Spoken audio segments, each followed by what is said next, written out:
While Erin's reading that, I'm going to explain one last detail about how things have kind of changed recently. With the two of them getting dragon marks in this game, that changes something we have to focus on in the game.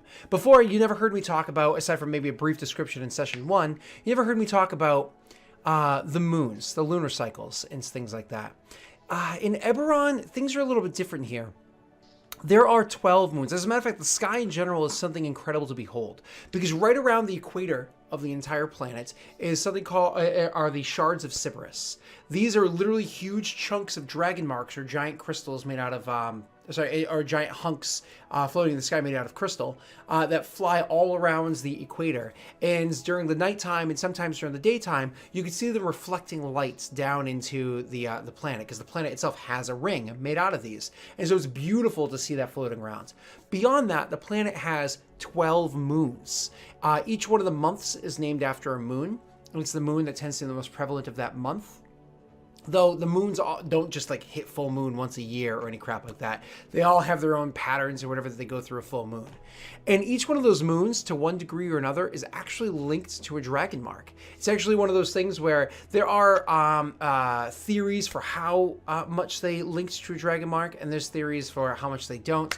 What simply matters is if the moon that is linked to your dragon mark is at a full state, your dragon mark is actually more powerful than it would be otherwise. What does that mean exactly? Don't worry about it. That's for me to do my behind the scenes magic DM bullshit.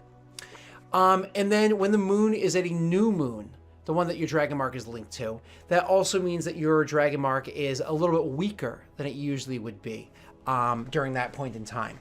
So what moon is linked to what? Erin actually already knows this. Erin's character was born during the month that her moon was the most prevalent, and probably even during a full moon, which prophesies that she was supposed to get a dragon mark being born of her lineage. Hey, look at that. So Erin, your moon, as you probably already know, is Zarentir, or January. Yep. The January moon. William, yours actually happens to be February, or Alarun, which we are currently in the month of your moon. And just so we understand, if you actually look at the cycle of the moons, Will, your moon will actually hit full on the 26th of this month. We're in the 13th of the month currently. It'll be on the or when we pick up, like, you guys arriving in Karnath, will be the 13th. On the 26th of this month, yours will be hitting a full moon. Whereas right now, at about the 24th of this month, Erin's will be hitting a new moon. So, and a full moon lasts... Actually, Erin, could you remind me something really quickly? Full moons, new moons, are they 3 days or 5 days? Because charts make it look like 5, but I think it's only supposed to be the center 3. I don't remember. I think it's supposed to be 3, but that could just be me throwing Faerun information in here when I know for a fact I actually think it's 5. Days. Is it 5? Because that's a fuck ton amount of time. So... I don't know. I'd have to look it up again. I know for a fact in Faerun it's 3 days long, but I think in Eberron it's 3 as well, and it just looks like 5 with the charts. But moving on. So, Will, yours is coming and hers is leaving as we speak, okay? That's kind of like just fun little information to know. And something that I actually have an app to keep track of. And for all the viewers at home, I actually can share this app with you as well so that you can... see what it is that I'm talking about. I'm going to grab that right now. Well, or Ollie, could you please throw that into chat so everybody else can see it, the one I just shared on Skype, please and thank you. Yes, it'll be good, Mob. And we are in year 999, month Alarun, day 13. All right, moving on. Erin, you read all that information. Jesus. What would you immediately share that with Reich, or we just kind of wait until the whole party's together?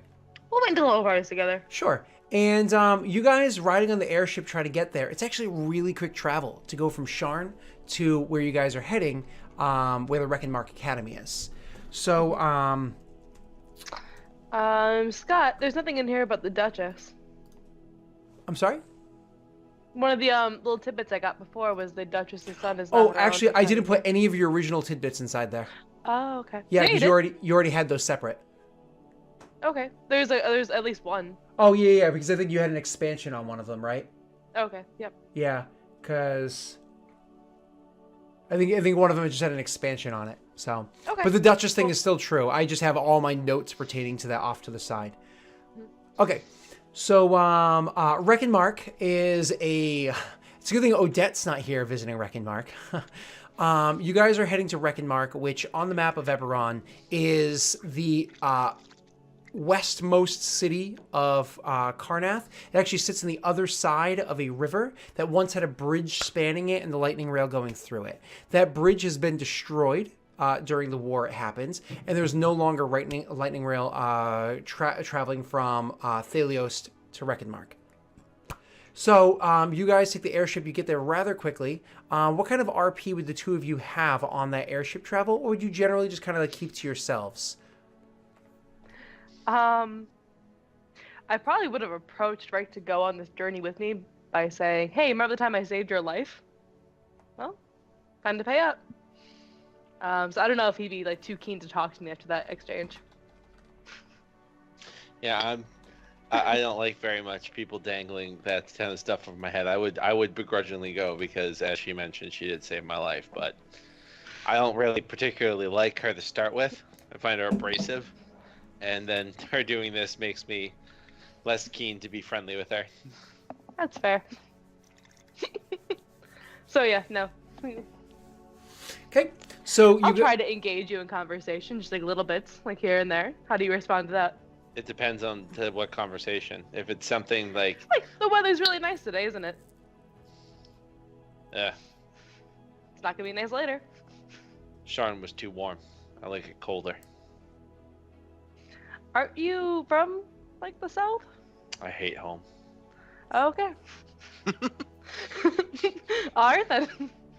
I have nothing to respond to that, so I guess that'll be where it ends.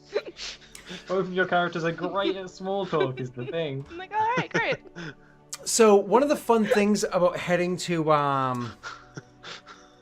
Karnath in the middle of the winter is that Karnath is very, very cold. It is a very unforgiving environment when it comes to temperature. So it is very north of Sharn by many miles, but also it's right off of the water, Wreck and Mark specifically. It is just a very, very cold nation. So you go from an area where there was no snow in Sharn, and then over the course of like about a 2.5, 3 day travel on the airship, you guys are now getting off in Wreck and Mark with snow everywhere, feet of snow around you, because you're in mid-February. It's literally the day before Valentine's Day, right? So you guys have feet of snow around you in Wrecking Mark. To explain the difference in architecture, we talked about Sharn. Sharn is warm, has spires that climb high and high and high into the skies. Wrecking Mark is built differently. Wreck and Mark is a very, unlike Sharn, which is very old, sure, but was like built because it was built on old ruins, but also newer and older blended together in architecture. Wreck and Mark is, but it's also multiracial construction style, so style of buildings. Here, this is one of the humans, so Karnath was where the humans' first nation was. Before they really expanded outwards and became the kingdom of Galifar, there was the kingdom of Karnath, the country of Karnath. This is the original country. These are very old human cities that were built to withstand fighting all sorts of other races that existed out there. They were built to be hard to siege, hard to take over. All the buildings are made strong and thick, made out of heavy stones, reinforced by magics. So when you guys go and land in the city, not only is it cold because it's winter time in the north with many feet of snow around you and the wind howling and the cold breeze shooting shivers down your spine, not only is that the case, but beyond that, it's very cold and just the feeling of the city. When you were in Sharn, sometimes you'd walk past people and they'd smile at you or they'd wave or they'd just kind of like move out of your way or whatever it was. And sometimes there were absolute douchebags or shady people. In Wreck and Mark, when you go walking past people, they are cold. Like, if you walk past somebody, they either don't notice you whatsoever or seemingly or like poignantly don't notice you, not looking at you, or they do look at you, but it's one of those, like, as they're walking past you, it's kind of like a... Reminds me of home. Like an angry glare that they do. The colors that stand strongest, the color that stands strongest in Reckonmark, or in Karnath in general, is red. A deep, deep crimson red, because that's the color of the flag. The flag is this deep crimson red of an owl, of a wolf's head.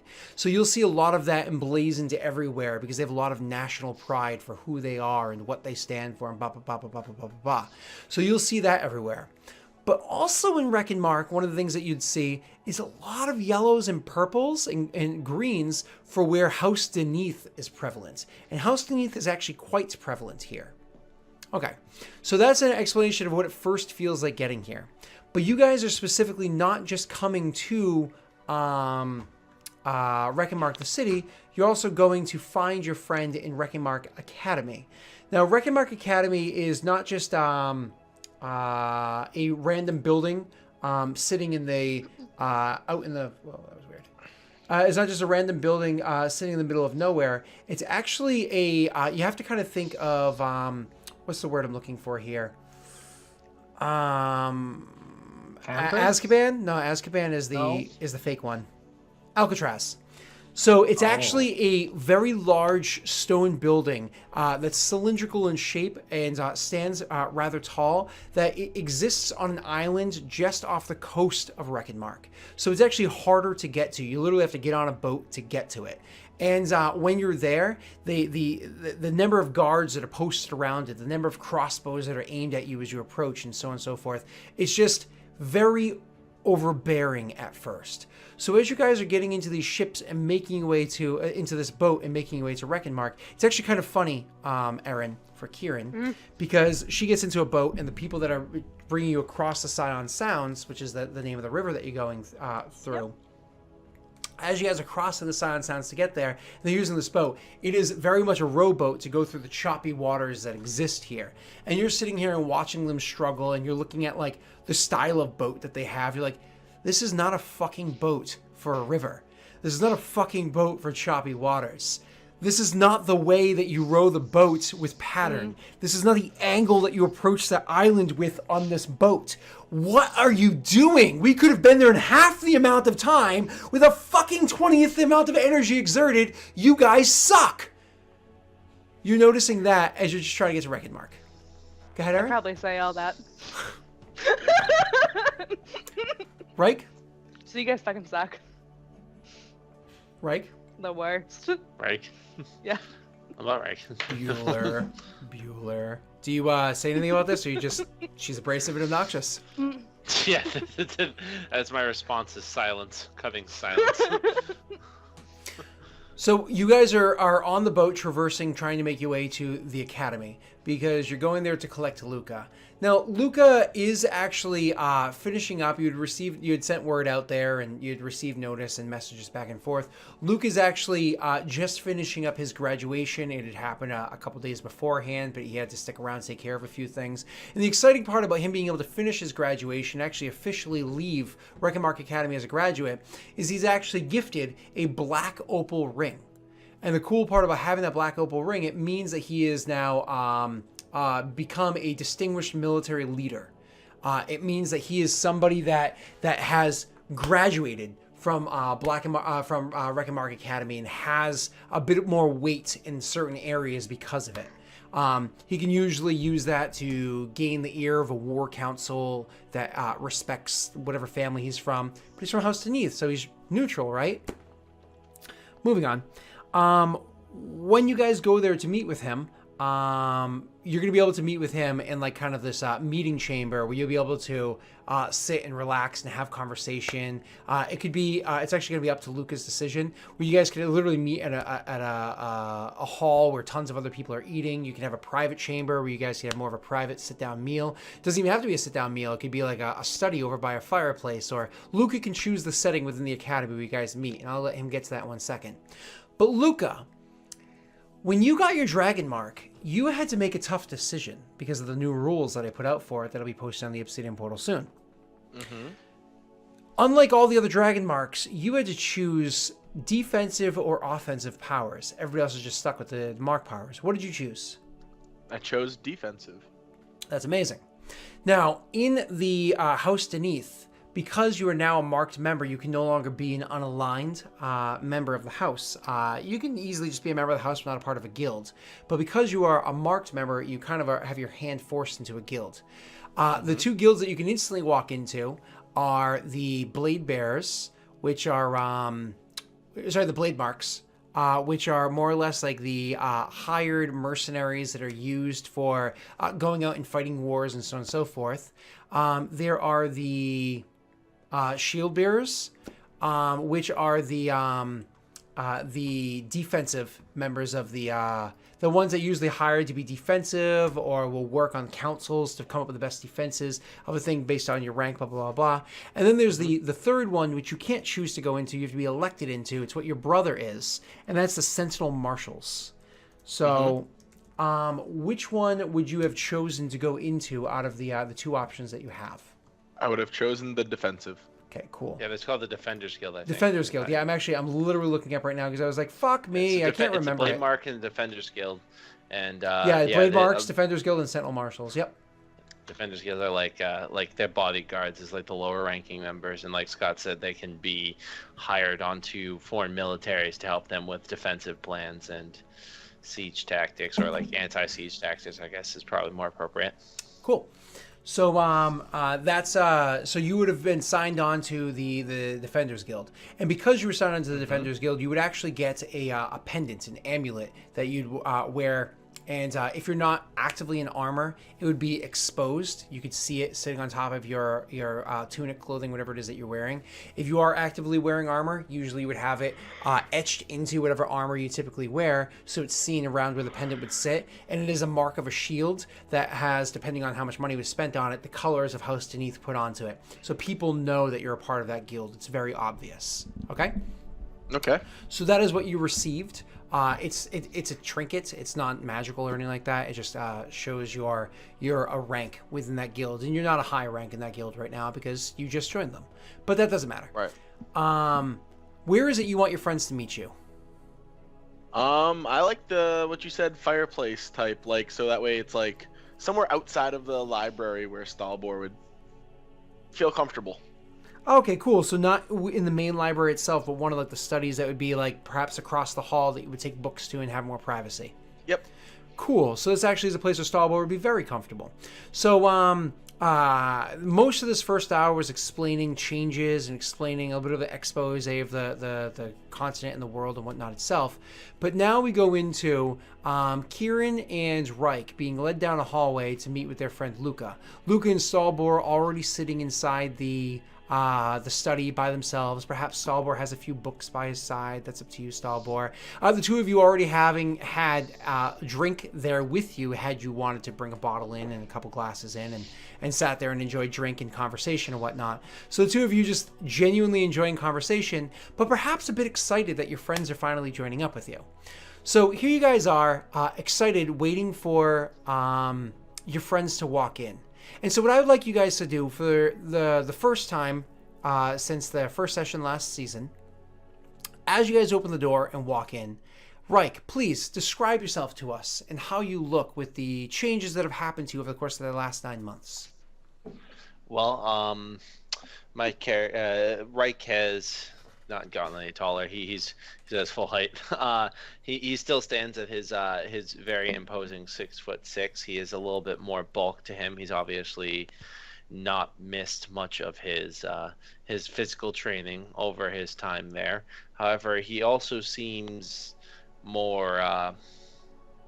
He seems older. If there's a better way to describe it, he seems like more. His forehead has more more furrows to it. His youth seems to have been drained away from him, or at least some of it in the time that he's been gone. More importantly, he's orange now. He's more like a burnt orange. He was always green was. He was always orange. It's canon. It's canon.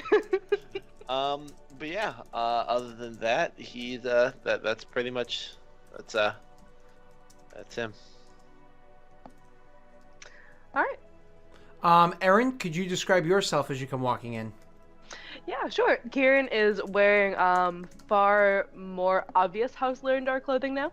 with a brooch, a pendant of the house, which is the kraken symbol. She is wearing what you typically would assume like a captain of House Larendar would wear, various straps, lots of belts, etc. Her hair is cut much shorter now than it was before, and her dragon mark appears like right like underneath her eye. Yeah. Thank you. Stalbor, sitting in the chair, do you stand up to greet your friends? Oh, absolutely. And Stalbor describe looks yourself. exactly the same. Aside from, he looks like he hasn't aged at all. Like nothing has changed aside from he gets up. There's a jangling noise. There's a very obvious like heavy iron chain coming from his belt with something that kind of looks like a lantern or maybe a flask jangling off it. That's the only thing that's slightly different. Everything else is exactly the same. He would get up and he would sort of run over to the door as if he's going in for a hug, but then like slow down and realize that you two are not huggers, and he's not even a hugger. So he definitely like pushes over quite decidedly, and then just kind of like slows back down and casuals it up. Yeah. And Luca, could you describe yourself for me really quickly as they see you?